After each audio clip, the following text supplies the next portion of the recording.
Hello! Welcome back to another episode of the English Fluency Podcast. I'm Mark, and today we have a massive challenge ahead of us. Massive is an understatement. Hello, everyone. I'm Sara.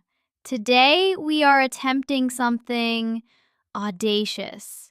Audacious? I like that word. It means bold and daring, right? Exactly.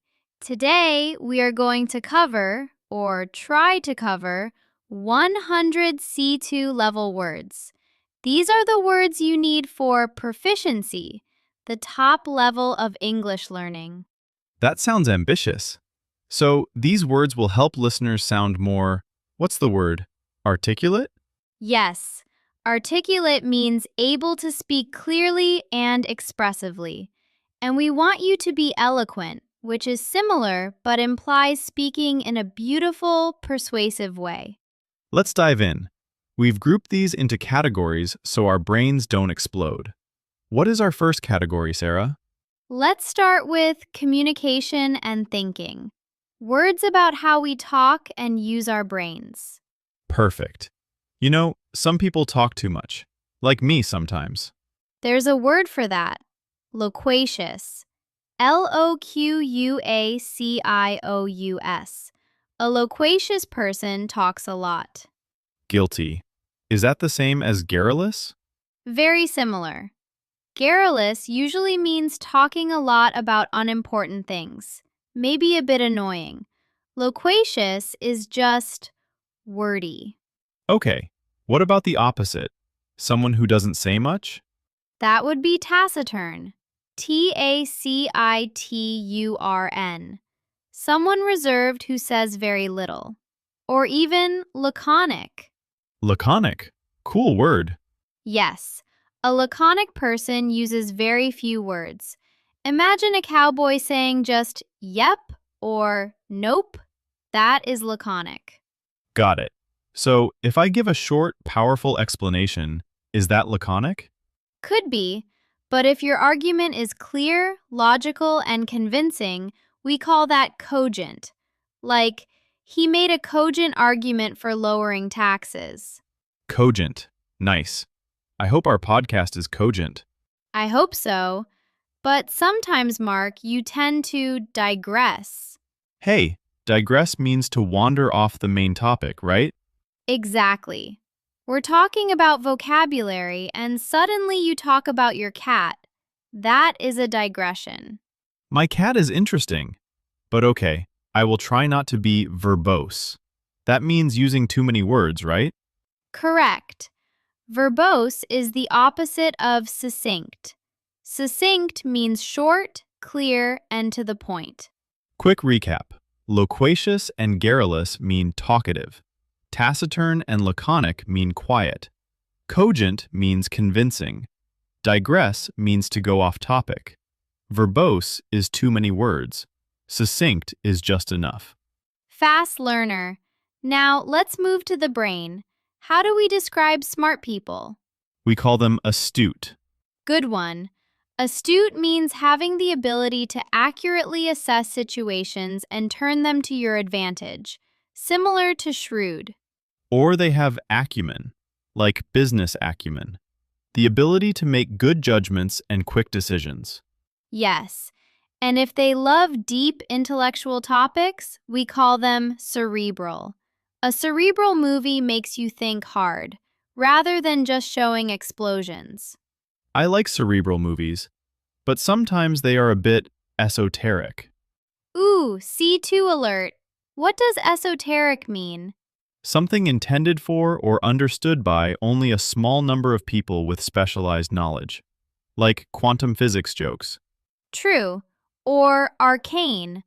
Arcane is similar, mysterious or secret, known by few, like arcane rituals. So we are being cerebral, but sometimes, when I think too much, I get stuck. I just ruminate. Ruminate. To think deeply about something over and over. Cows ruminate chewing grass.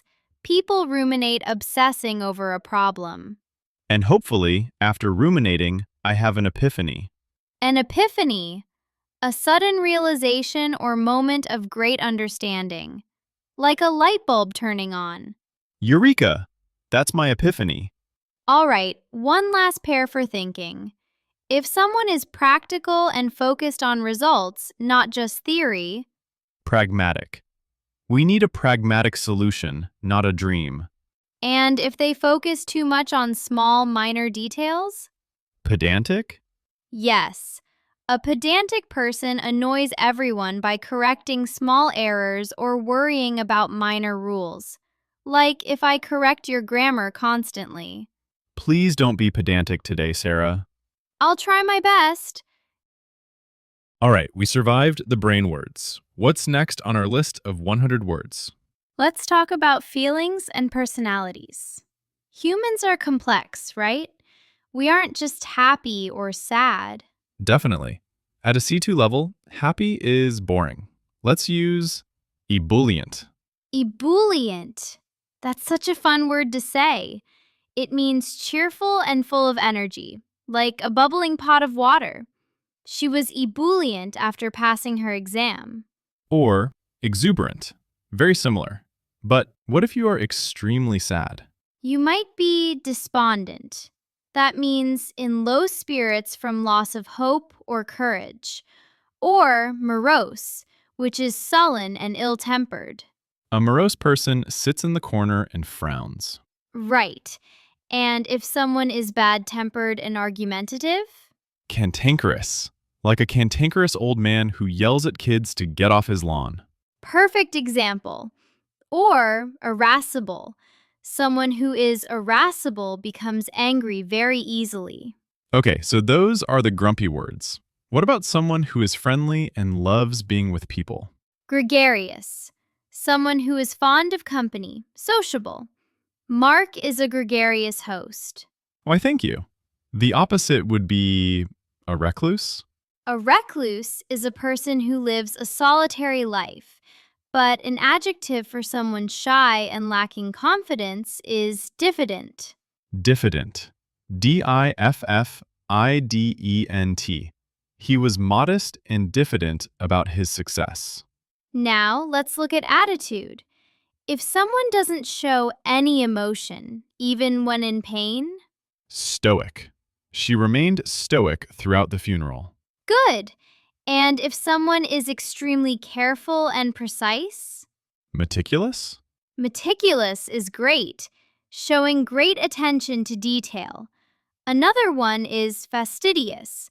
A fastidious person is very attentive to and concerned about accuracy and detail, sometimes too much. So a fastidious person might be pedantic? Often, yes. Now, what about someone who is fearless? Intrepid. Like an intrepid explorer. Or dauntless. Or the one we mentioned in the intro, audacious. Though audacious can also mean disrespectful or brazen. Brazen? Brazen means bold and without shame. Like, he told a brazen lie right to my face. Ooh, I don't like brazen liars. That makes me feel indignant. Nice usage. Indignant means feeling anger or annoyance at what you perceive as unfair treatment. Okay, let's do a rapid-fire personality round. I say a simple word, you give me the C2 version. Ready? Born ready. Stubborn. Obstinate or obdurate. Changeable, unpredictable mood. Mercurial or capricious. Capricious is good. It means given to sudden changes of mood or behavior. Okay. Lazy. Indolent or slothful. Trying to please everyone too much. Obsequious or sycophantic. Obsequious. Obedient or attentive to an excessive or servile degree. Like a servant who bows too much. And sycophant is a noun. Someone who acts obsequiously to gain advantage. A suck-up. Exactly. Okay, one more emotion. Extremely happy or dreamy. Euphoric or perhaps rapturous. We are definitely expanding our vocabulary here. You know, Mark, sometimes people aren't just one thing. They can be ambivalent. Ambivalent. That means having mixed feelings or contradictory ideas about something or someone. I feel ambivalent about moving to a new city. Right. Excited but scared. That's ambivalence. Perfect. I think our listeners are feeling ebullient about all these new words. Let's take a quick breath before the next section. Okay, we are back. We've covered thinking and feelings. Now let's talk about work, change, and action. This is crucial for business English. Let's start with making things better. To make something bad or unsatisfactory better, we use ameliorate. Ameliorate. The new laws were designed to ameliorate the problem of poverty. And if you want to make something less severe or painful, you might mitigate. We need to mitigate the risks. Or alleviate. Take this medicine to alleviate the pain. But what if you make it worse? Exacerbate. Don't scratch your mosquito bite, you will exacerbate the itching. Excellent. Now, let's talk about growth. If a business is growing rapidly, It is burgeoning. Burgeon. A burgeoning market. or proliferating. Proliferate means to increase rapidly in numbers. Coffee shops have proliferated in this city. When something is everywhere, what do we call that? Ubiquitous. Smartphones are now ubiquitous. I love that word, ubiquitous. It sounds smart. What about time? Something that lasts only for a very short time? Ephemeral. Like a flower that blooms for one day. Or transient. Transient means lasting only for a short time, or someone who stays only a short time. A transient population. And something that lasts forever? Perennial, or enduring. Let's look at work ethic. We mentioned indolent for lazy. What about hardworking? Sedulous, showing dedication and diligence. Or assiduous. She was an assiduous student, never missing a class. But be careful not to be perfunctory. Perfunctory? It means carried out with a minimum of effort or reflection, like a perfunctory nod. You do it just because you have to, without real interest. Ah, like when I wash the dishes sometimes. Just a perfunctory scrub. Exactly. Now, let's talk about speed. Alacrity. Brisk and cheerful readiness. He accepted the invitation with alacrity. Or celerity, which just means swiftness of movement. Okay, here's a common business situation. We have a problem, a confusing or difficult problem. A quandary or a conundrum. Both are great. A conundrum is a confusing and difficult problem or question. A quandary is a state of perplexity over what to do in a difficult situation. To solve it, we might need to scrutinize the details. That means to examine or inspect closely and thoroughly. We need to be vigilant, keeping careful watch for possible dangers. And we shouldn't be complacent. Complacent means showing smug or uncritical satisfaction with oneself or one's achievements. We can't be complacent just because sales are good. Right. Complacency is the enemy of progress. What if something is harmful in a slow, hidden way? Insidious. The insidious effects of stress. Or pernicious, which means having a harmful effect, especially in a gradual or subtle way. Pernicious. That sounds dangerous. But if something is harmless? Innocuous. It was an innocuous comment, but he took offense. Okay, quick review. Ameliorate, make better. Exacerbate, make worse. Burgeon, grow. Ubiquitous, everywhere. Ephemeral, short-lived. Perfunctory, lazy effort. Conundrum, puzzle. Scrutinize, examine. Complacent, too satisfied. Pernicious, harmful. You are on fire, Mark.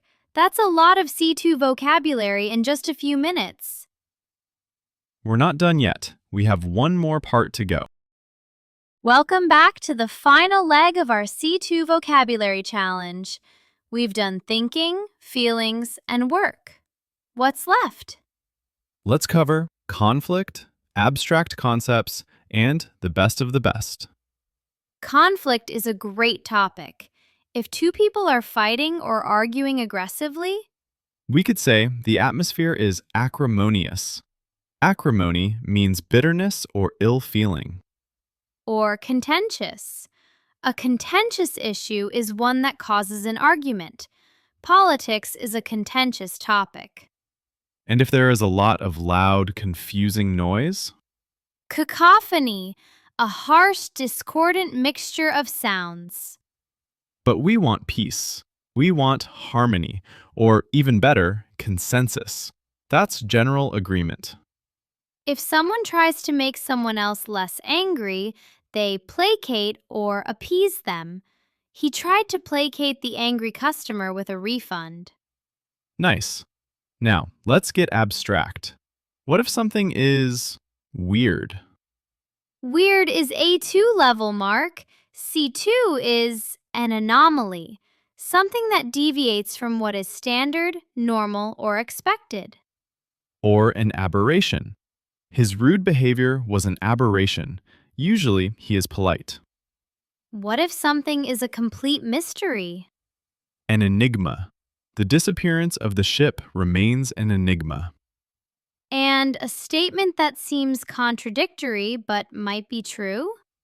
A paradox. It's a paradox that doing less can sometimes achieve more. What about a typical example or pattern of something? A model. A paradigm. Paradigm. The G is silent. A paradigm shift is a fundamental change in approach. Excellent pronunciation. Now, let's talk about the absolute best. The zenith. The time at which something is most powerful or successful. He is at the zenith of his career. And the lowest point is the nadir. Nadir. The defeat was the nadir of the team's season. If someone is the perfect example of a quality, The epitome. She is the epitome of elegance. or the quintessential example, fish and chips is the quintessential British meal. Is there a solution for everything? A cure-all? A panacea. Technology is not a panacea for all our problems. Good one. Let's throw in a few random but beautiful C2 words to finish our list. Hit me. Serendipity. The occurrence of events by chance in a happy or beneficial way. Meeting my wife at the airport was pure serendipity. Vicarious. Experienced in the imagination through the feelings or actions of another person. I get a vicarious thrill watching you skydiving because I will never do it myself. Surreptitious. Kept secret, especially because it would not be approved of. He took a surreptitious glance at his watch. Obfuscate. To render obscure, unclear, or unintelligible.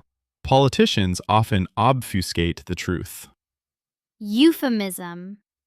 A mild or indirect word substituted for one considered to be too harsh, like saying passed away instead of died. And finally, scintillating. Sparkling or shining brightly, or brilliantly and excitingly clever. We had a scintillating conversation today, Sarah. I agree. We covered so many words: acrimony, cacophony, placate, anomaly, enigma, paradox, paradigm, zenith, nadir, epitome, panacea, serendipity, vicarious, surreptitious, obfuscate, scintillating. My brain is full. I feel sated. Sated, satisfied fully, a perfect word to end on. Thank you for joining our C2 challenge. Listen to this again, pause, and try to use these words in your own sentences. Don't be diffident, be audacious and speak with alacrity. See you next time. Bye. Goodbye!